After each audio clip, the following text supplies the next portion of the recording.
이 시간 함께 은혜 나눌 하나님의 말씀은 마태복음 1장 18절에서 25절의 말씀입니다. 마태복음 1장 18절에서 25절의 하나님의 말씀을 봉독해 드립니다. 예수 그리스도의 나심은 이러하니라.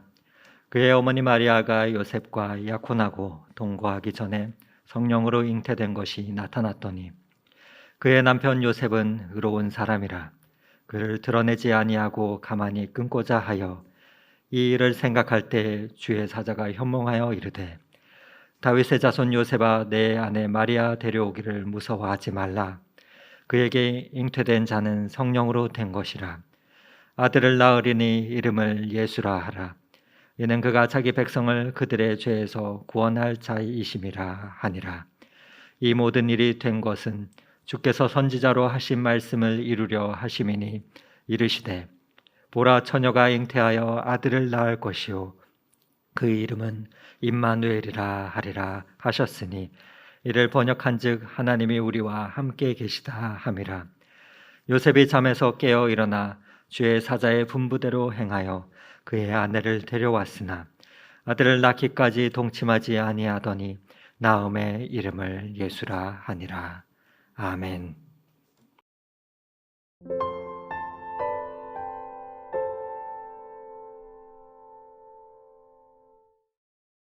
여러분 편안하셨습니까? 네, 우리 영상으로 오늘 또 예배에 참여하신 분들도 참 기쁜 마음으로 환영합니다. 어디에서 예배를 드리시든지 하나님의 은혜와 큰 감동 그리고 새로운 도전이 우리에게 있기를 소망합니다. 9월이 되었습니다. 선선한 바람이 아침 저녁으로 이제 부는 가을이 되었는데요.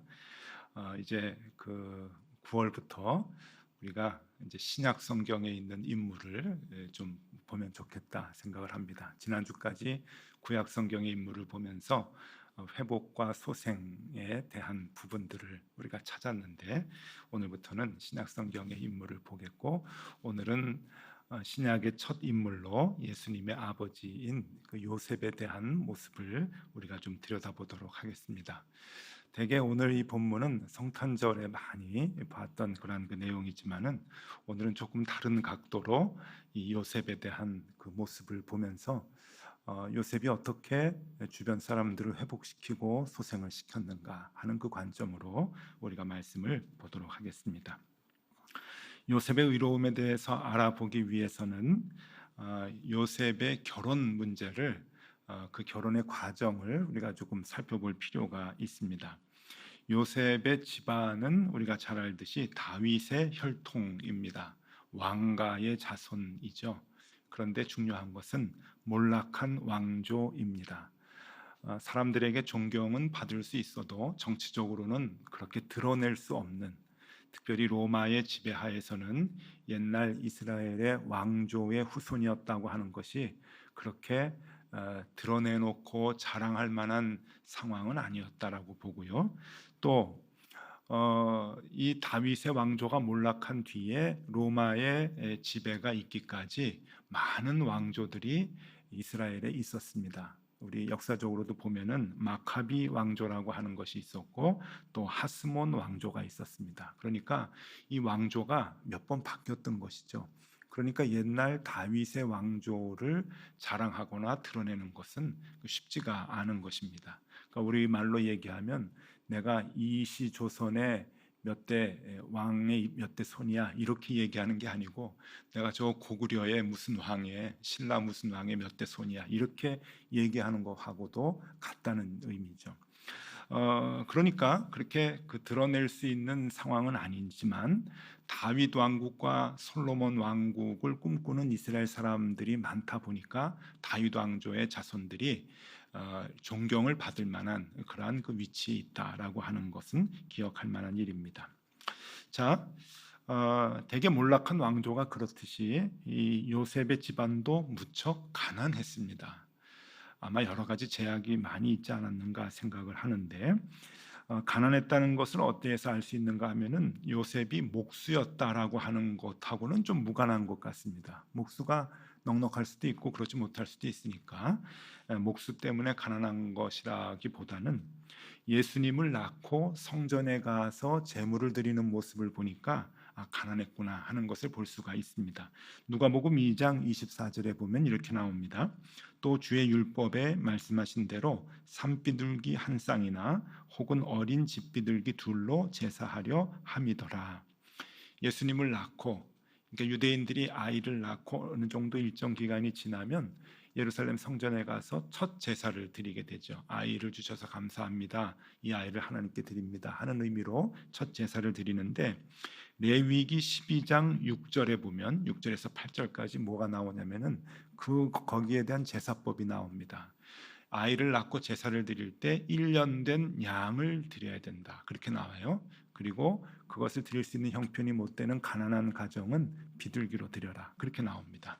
그러니까 이 요셉의 집안은 상대적으로 가난했다라고 하는 것을 알 수가 있죠. 찢어지게 가난했는지 극심히 가난했는지는 잘 모르겠습니다. 성경에 나와 있지 않으니까. 근데 어쨌든 가난했다. 그래서 양을 드릴 만한 형편이 못 돼서 비둘기 2마리로 예수님의 탄생을 감사하는 제사를 드리게 됐다라고 말합니다. 자, 요약을 해보면은 왕가의 후손 집안, 그러나 드러내놓고 자랑할 수는 없는 집안, 가난했던 집안, 이렇게 이제 정의할 수 있겠죠. 자, 이제 신부집입니다. 마리아 집안은 성경에 나오는 대로 보면 제사장의 가문인 것을 알 수가 있습니다. 누가복음 1장 5절에 보면은요, 유대왕 헤롯 때에 아비야 반열에 제사장 한 사람이 있었으니 이름은 사가랴요 그의 아내는 아론의 자손이니 이름은 엘리사벳이라. 여러분, 사가랴와 엘리사벳 누군지 아시죠? 세례 요한의 어머니 아버지입니다. 그런데 세례 요한의 아버지 사가랴가 제사장 자손인 것은 다 알고 있는데 어머니가 아론의 자손이라 그래요. 그러니까 어머니도 제사장 혈통인 것이죠. 그래서 제사장 가문의 2사람이 만나서 이제 결혼을 했고 그 2사람이 낳은 아기가 이제 세례 요한이 되는데, 누가복음 1장 36절에 보면은 가브리엘 천사가 마리아에게 나타나서 마리아에게 뭐라고 얘기하냐면 이렇게 말합니다. 보라, 내 친족 엘리사벳도 늙어서 아들을 배었느니라. 본래 임신하지 못한다고 알려지니가 이미 6달이 되었다. 그러니까 가봐라, 이제 그런 얘기를 하는 거예요. 친족 엘리사벳이, 이게 친족 관계가 어떤지는 잘 모르겠습니다. 뭐 이모가 되는지 뭐 숙모가 되는지는 잘 모르겠지만 이 친족 관계의 엘리사벳이 나이가 많아서 임신을 했으니까 너도 가봐라. 그러니까 이제 성령으로 잉태한 마리아에게 나타나서 그렇게 천사가 얘기를 해서 이제 그 친족 엘리사벳에게 가는데, 그 친족이 아론의 자손이니까 마리아도 유추해 보면은 아론의 집안이라고 하는, 자손의 집안이라고 하는 것을 알 수가 있습니다. 자, 제사장 가문, 물론 넉넉하진 않았겠죠. 예루살렘에 있었던 나쁜 제사장들은 아주 거부였고 굉장히 권세를 가졌지만 이 갈릴리 지방에 있는 그 제사장의 가문이라고 하면은 그렇게 넉넉하지는 않았을 것이고 반대로 존경은 많이 받았을 것이다 하는 그런 그 생각이 듭니다. 어쨌거나 몰락한 왕족의 후손인 요셉이라고 하는 신랑과 그리고 제사장 가문의 마리아라고 하는 신부가 만나서 이제 결혼을 하게 되는 그러한 그 모습입니다. 히브리 사람들은 결혼을 굉장히 중요하게 생각을 합니다. 어느 정도로 중요한가 하면은 결혼을 해야 사람이 완성이 된다라고 얘기하는데, 완성 정도가 아니라 성화된다고 얘기합니다. 그건 결혼이라고 하는 히브리어에서 볼 수가 있는데, 히브리어를 좀 이렇게 같이 좀 보겠습니다.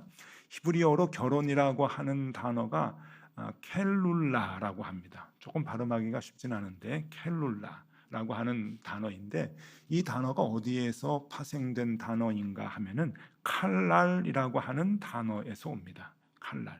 이 히브리어가 이제 그 오른쪽에서 왼쪽으로 이렇게 읽어 나가는데, 저 알파벳을 보면은 그림이 좀 비슷합니다. 생긴 모양이.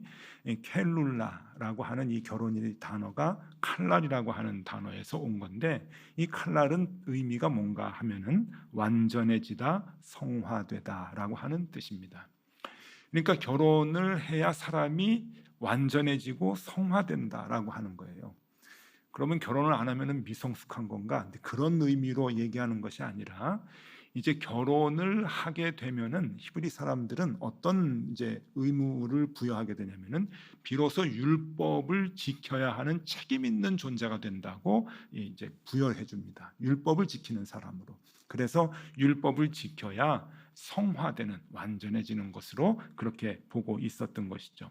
그래서 결혼을 남자는 만 13세, 여자는 만 12세가 이제 되어야 되는데 그 결혼의 그 연령 그 나이하고 율법을 지키는 책임 있는 사람이 되는 나이하고 똑같습니다. 그렇게 이스라엘 사람들은 규정을 지어놓고 그러니까 성인식의 율법을 지키는 나이가 되는 것이죠. 유대인들의 결혼 과정을 보겠는데 크게는 약혼과 결혼 그렇게 얘기하죠. 우리 문화도 그런 게 있지 않습니까? 그냥 약속을 해놓은 상황이면 약혼이고 이제 결혼식을 올리면 결혼인데 크게 약혼과 결혼 이렇게 두 가지이지만 이걸 조금 더 세분화하면은 유대인들은 세 가지 단계로 나뉘어지게 됩니다. 그 유대인들의 결혼 과정을 한번 좀 살펴볼 필요가 있는데 첫 번째는 약혼이죠. 말 그대로 약혼입니다. 이 약혼은 아주 어렸을 때 양가 부모에 의해서 결혼 상대자가 정해지는 것. 아유, 딸이 예쁘네. 우리 집 줘. 며느리 삼게. 그 집 아들 참 멋져. 우리 사위 삼게. 나중에 우리 집 줘. 이제 이렇게 되면은 약혼이 되는 거죠. 이 약혼이 된다고 하는 것은 어떤 의미가 있는가 하면은 본인들은 굉장히 불만에 찰 수 있는 가능성이 있는 그 상황이죠. 갑순이와 갑돌이 아시죠? 그것과 같이 나중에 이제 사랑하는 사람이 따로 있는데 엄마 아빠가 결정해가지고 결혼을 시키면은 이 부작용이 좀 많이 있을 수 있는 가능성이 있습니다. 어쨌든 이스라엘 사람들도 이렇게 약혼을 하게 되고요. 이 약혼이 나이가 이제 좀 차게 되면은 정혼이라고 하는 것을 합니다. 이 정혼이라고 하는 것은 결혼 1년 전에 여자의 집에 가서 치르는 의식입니다. 최소 결혼 1년 전에 가서 이제 그 여자의 집에 남자가 신랑이 돈을 주는 거예요. 돈을 어느 정도 이제 값을 이제 치르고 의식을 치르는데 법적으로 부부가 되는 이 기준이 이 정혼으로 이제 그 기준이 됩니다. 법적으로 기준이 되고요. 그리고 율법을 스스로 지킬 수 있는 나이가 되는 거죠. 그러니까 결혼에 대한 책임도 율법으로 지켜야 되는 것을 이제 의미합니다. 돈을 지불한다고 하는 것은 어떤 의미인가 하면은 이 그 몸값을 지불하는 그런 의미가 아니라 책임의 소재가 바뀐다는 거예요. 친정 아버지에서 신랑으로 이제 바뀐다라고 하는. 그래서 이 법적인 의무를 이제 그 지켜야 되는 보호해야 되는 그 대상이 이제 신랑이 되는 것이죠. 이것이 이제 정혼입니다. 그 다음이 이제 결혼인데 이 결혼은 그냥 많은 사람들에게 보여주는 세레모니 이제 같은 거예요. 의식 말 그대로 의식인 것이죠. 혼인 예식으로 신부 집에서 하는 일주일 정도 치르는 잔치입니다. 그래서 많은 사람들에게 이제 부부가 되었습니다라고 하는 것을 드러내놓는 통과 의례라고 볼 수가 있죠. 이렇게 보면은 정혼이라고 하는 것이 정식으로 부부가 되고 법적으로 책임을 지는 그러한 그 단계라고 볼 수가 있습니다. 오늘 이 요셉과 마리아에서 벌어지는 이 사이에서 벌어지는 이 일은 이 정혼을 하고 결혼을 하기 전 1년 기간 동안에 일어난 일이라고 볼 수가 있습니다. 성경은 이제 약혼녀 이렇게 약혼이라고 얘기했지만 약혼과 결혼은 그렇게 같이 이제 쓰거든요. 구약 성경을 보면은 약혼과 정혼을 완전히 구분을 하지만 여기서는 다 이제 결혼 전에 약혼이라고 이렇게 표현을 한 것 같습니다. 왜 정혼을 하고 결혼을 하기 전이었는가라고 이제 보는 것은 나중에 베들레헴으로 호적을 하러 가잖아요. 이제 왕이 호적을 하라라고 하는 그 명령을 로마에서 이제 하니까 그 정혼을 한 마리아를 데리고 호적을 하러 가는데 이것이 벌써 법적으로 부부가 되었다라고 하는 겁니다. 결혼식은 하지 않았지만 법적으로 부부가 되어서 이 법적인 책임을 짓는 것을 이제 의미하는 것이죠. 그거로 보면은 지금 정혼을 하고 결혼식 하기 전 그 사이였다라고 하는 겁니다. 자, 그런데 왜 유대인들은 그 1년이라고 하는 기간을 주고 최소 1년 전에 그 결혼할 집으로 가서 정혼을 하는가 하는 거예요. 여기는 이유가 있는데 그것은 유대인들이 결혼 전에 순결을 무척 중요하게 생각을 했습니다. 순결. 그래서 순결을 중요하게 생각을 했기 때문에 이 1년이라고 하는 기간을 지켜보는 거예요. 순결한가 아닌가라고 하는 것을 지켜보는 기간이 1년이라고 하는 것이죠. 만약에 정혼을 하는 당시에 이 아가씨가 다른 남자하고 이제 해서 아이를 가졌다라고 하면은 정혼을 하게 되면은요, 그때는 모르지만 시간이 지나면서 이제 배가 부르고 아이가 태어나고 그럴 거 아니에요. 그것을 보는 겁니다. 그래서 1년 기간 동안에 아무런 변화가 없으면은 순결한 거죠. 그래서 결혼식까지 가는 겁니다. 그래서 그 기간을 최소한 1년으로 유대인들이 잡은 건데, 여러분 중요한 것은 그 기간 동안에 지금 배가 부른 거예요. 그러니까 이게 굉장히 의미가 있는 겁니다. 순결한지 아닌지를 보기 위한 그 기간 동안에 지금 신부가 될 마리아가 임신을 해서 배가 불러온다. 그러면 요셉의 입장에서는 이게 어떻게 해야 되느냐라고 하는 그러한 상황이지요. 자, 문제는 이제 헤어져야 되는 거죠. 이건 파혼이야. 그렇게 이제 생각을 해야 되는데, 문제는 이미 정혼을 했다고 하는 것은 법적인 책임을 져야 되기 때문에 부부가 되어서 법적으로 해결을 해야 된다는 겁니다. 유대법에 의하면은 파혼을 하기 위해서는 어떻게 해야 되냐면은, 아니 결혼식 안 했으니까 난 그냥 없던 거로 해. 그렇게 할 수 있는 게 아니고 정혼을 한 뒤였기 때문에 정식으로 유대법에 의한 이혼 소송을 밟아야 되는 거예요. 레위기에 보면은 이혼법이 있거든요. 그 이혼법대로 이혼을 해야 헤어질 수가 있는 것이죠. 왜냐?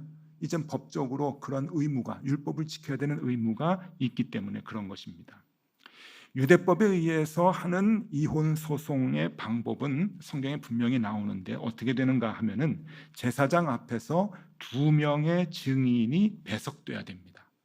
언제나 유대 재판은 2명의 증인이거든요. 그래서 2명의 증인이 잘못됐다, 부정하다라고 하는 것을 얘기를 해야 되는데, 여기에 무슨 문제가 생기게 되냐면은 사람에게 알려지는 거예요. 그렇잖아요.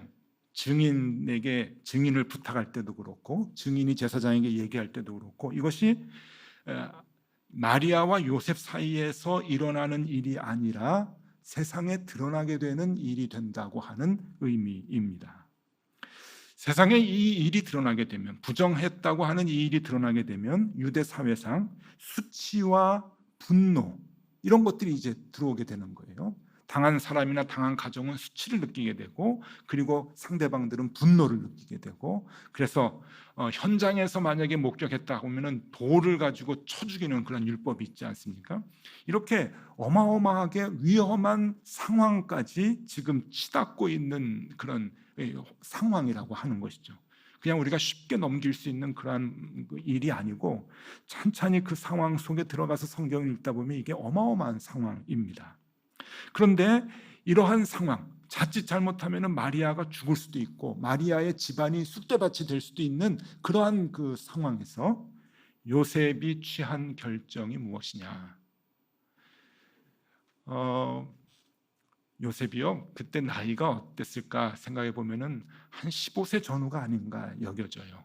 왜냐하면 남자는 13세, 여자는 12세 이상이 되면 결혼이 되니까 그 연령대가 아니었는가 한번 상상을 해보. 유대 문화 속에서 상상을 해보면은, 그런데 15살 정도 된 이 요셉이 이 일을 부모님하고 상의를 안 해요. 부모님하고 상의하면 이거 드러나는 거거든요. 완전히 이혼법으로 제사장 앞에 가가지고 율법대로 이혼 소송이 들어갈 텐데, 그래서 아버지하고도 집안 식구들하고도 상의하지 않고 혼자 일을 결정을 하는데, 어떤 결정을 하는가 하면은 오늘 본문 19절입니다. 마태복음 1장 19절에 그의 남편 요셉은 의로운 사람이라 그를 드러내지 아니하고 가만히 끊고자 하여.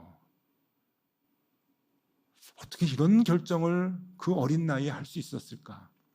드러내지 않고 가만히 끊고자 했다. 이유는 분명했죠. 마리아나 마리아의 가족이 수치를 당하는 것을 원치 않았던 것 같아요. 그건 분명한 이유겠죠. 또 공개적인 웃음거리로 만들고 싶은 마음이 없었을 겁니다. 이 공개적인 웃음거리는 마리아의 가문도 그렇고 자기네 집안도 공개적인 웃음거리가 될 수 있었는데 그것을 원했던 것 같지는 않습니다.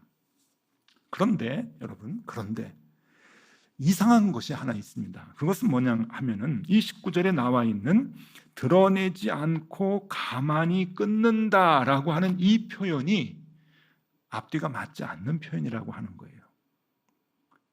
여러분, 제가 쭉 설명을 해드려서 알겠지만 드러내지 않고 가만히 하고 드러내지 않고 가만히라고 하는 이 표현하고 끊는다라고 하는 표현은 같이 갈 수가 없어요. 끊으면 드러나는 거잖아요. 이혼법으로 끊어야 되기 때문에 증인도 생겨야 되고 사람들이 다 알아야 되는데 끊을 거면은 드러나야 되는데 드러나지 않고 가만히 끊는 방법은 없습니다. 서로 상반된 단어들이 있잖아요. 따뜻한 아이스크림.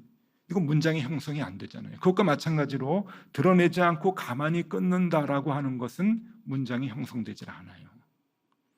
그러면 이 상황 속에서 요셉이 선택할 수 있는 오직 한 가지 방법, 유일한 한 가지 방법이 있는데 그 방법이 뭔가 하면은 일단 데려와서 살다가 나중에 이혼하는 거예요. 상식적으로 생각해보세요. 그 방법밖에 없어요. 일단 데리고 와요. 그리고 나중에 아기 낳고 몇 년 살다가 사람들의 관심이 좀 줄어들고 그럴 때 여러 가지 다른 이유로 해가지고 이혼 소송을 밟고 하면은 드러나는 일이 없는 것이죠. 여러분, 결혼하겠다고 막 청첩장 돌리다가 예식장도 잡아놓고 하다가 우리 안 하게 됐어요. 파혼됐어요. 안 됩니다. 이런 때가 가끔 있습니다. 그러면은 관심이 없던 사람들도 관심을 확 가지게 돼요. 왜 그러지? 날짜까지 잡아놓고 다 예식장까지 잡아놓고 왜 그럴까? 그것과 마찬가지로 지금 이런 정혼을 한 이런 상황에서 이제 이혼 소송을 하게 되면은 피해가 더 가중된다고 하는 것을 요셉은 알았을 겁니다. 그래서 가만히 끊고자 하는 그런 마음을 갖고 있었는데 말씀드렸죠. 그 방법은 데리고 와서 살다가 나중에 이혼하는 방법이라고 하였습니다. 어차피 이혼 소송을 해야 하고 이미 혼인신고도 한 상황, 정혼을 한 상황이라고 보면은 마리아와 마리아의 가정에게 창피와 무안을 주고 싶지 않은 이 요셉의 마음이 이 속에서 보여지고 있습니다. 그 마음을 뒷받침해 주는 것이 오늘 본문 24절과 25절의 말씀인데 이 말씀도 아주 중요합니다. 읽어드립니다. 요셉이 잠에서 깨어 일어나 주의 사자의 분부대로 행하여. 천사가 와서 이제 얘기를 하는 거죠. 마리아의 임신은 성령으로 잉태가 되는 것이다. 그러니까 데려와라라고 하는 얘기를 듣고 그의 아내를 데려왔으나 아들을 낳기까지 동침하지 아니하더니 나음의 이름을 예수라 하니라. 여기서 24절의 맨 마지막 단어 데려왔으나 이게 중요해요. 데려왔으나 동침하지 아니했다. 이것은 그만큼 요셉이 의심을 가지고 있었다는 얘기죠.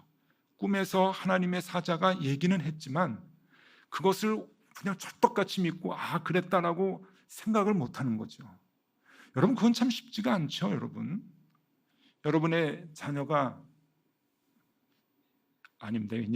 이런 비유는 별로 좋은 게 아닌 것 같아요. 갑자기 꿈에 이상한 얘기들을 이제 난 천사야 하나님이 보냈어 그러고 얘기하는데 그걸 믿으라 그러면은 그 쉬운 일이 아니죠. 이 요셉이 그 엄청난 상황에서 천사의 말을 듣고 마리아를 데리고 왔습니다. 그리고 동침하지 않았다. 흔히 성령으로 잉태된 아이이기 때문에 성령으로 잉태된 그 거룩성을 보존하기 위해서 동침하지 않았다라고 전통적으로 많이 이 부분을 해석을 하지만 그건 조금 다르게 해석해도 될 것 같아요. 그러니까 아내에 대한 신뢰가 없어서 동침하지 않은 것으로 보는 것이 저는 더 타당하지 않을까 그렇게 여겨집니다. 어쨌든 데리고 왔지만 동침하지 않았어요.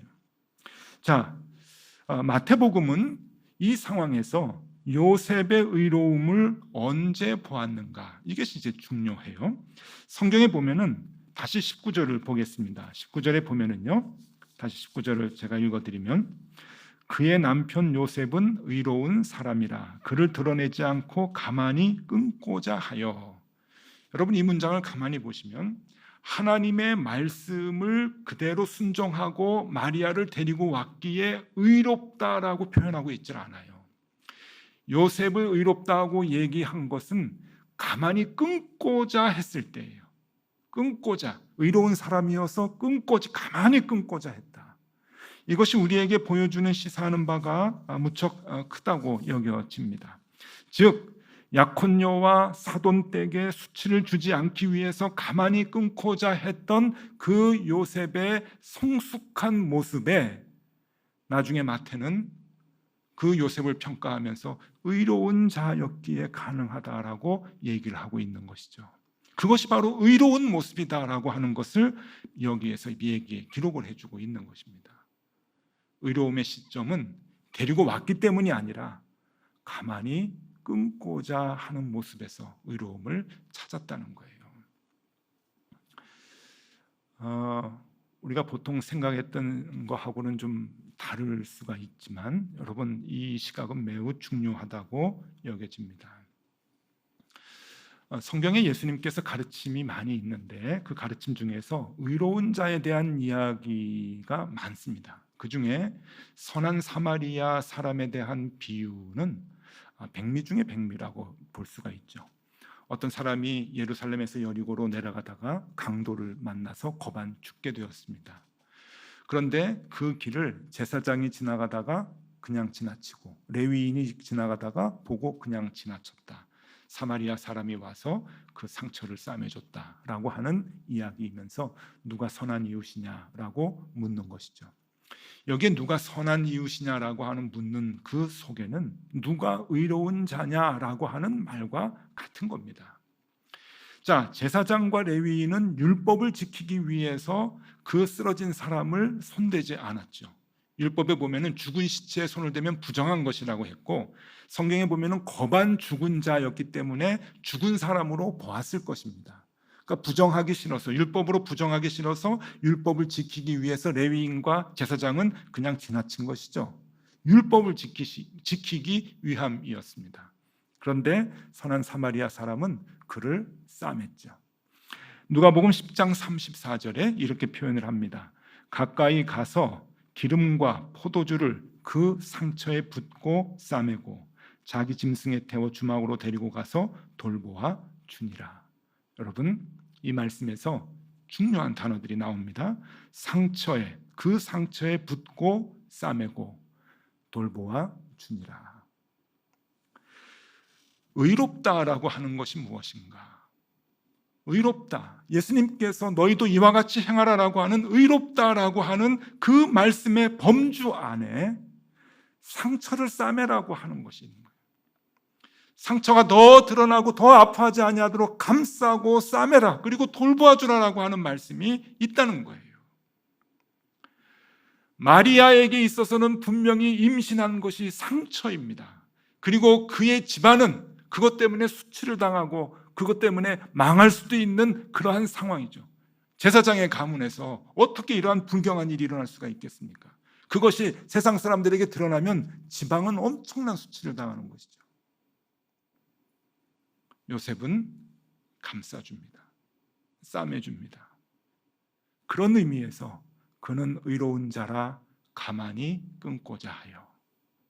그런 의로운 자였다. 그래서 가만히 끊고자 했다.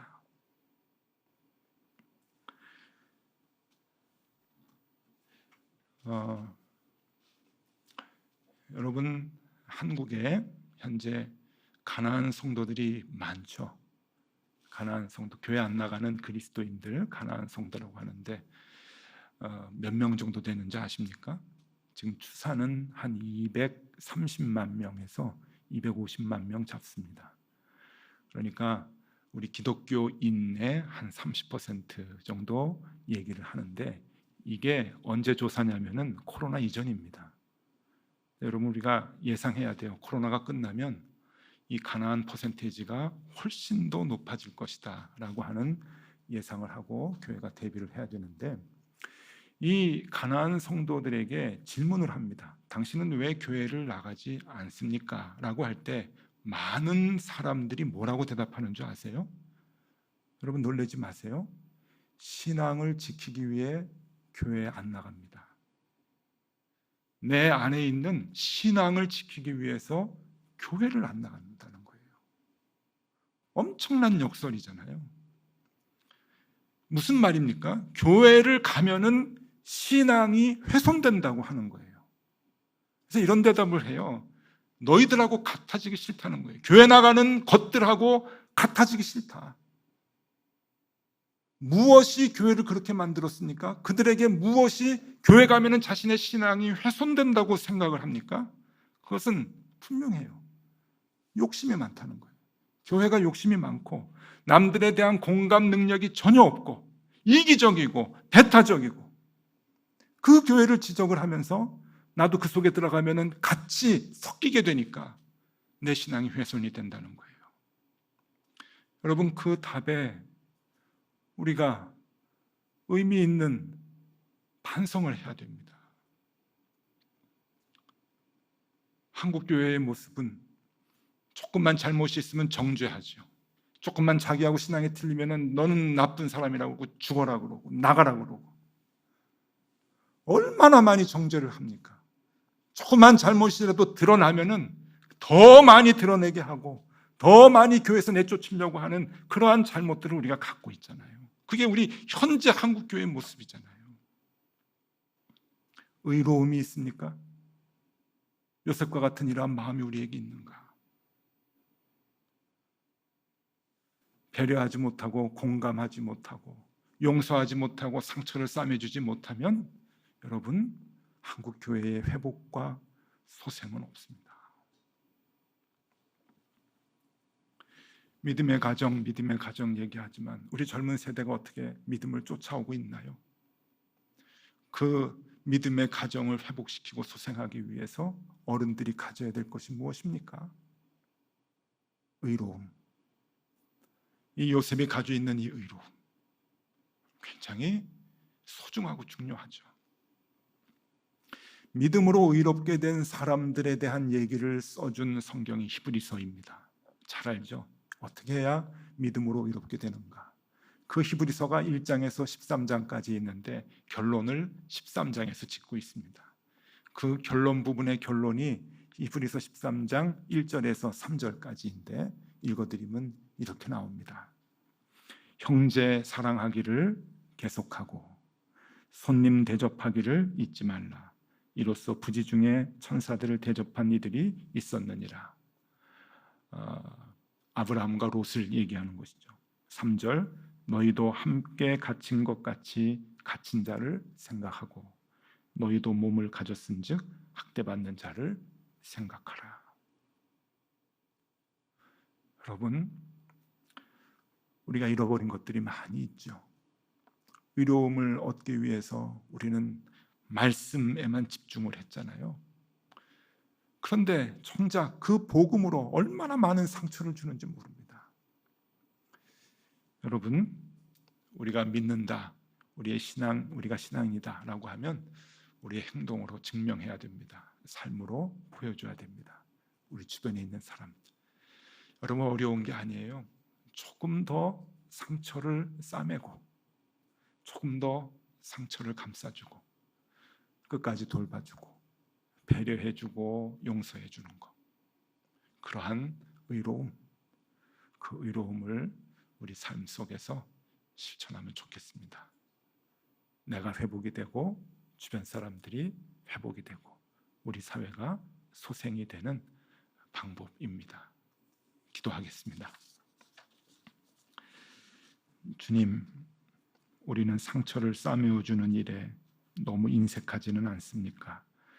요셉의 의로움이 마리아를 회복시키고 마리아 집안을 소생시키고 하나님의 계획을 이루어 드린 것처럼 우리도 신앙이 깊어질수록 그 의로운 자의 모습을 갖춰 나가게 하여 주시옵소서. 예수 그리스도 이름으로 기도드리옵나이다. 아멘.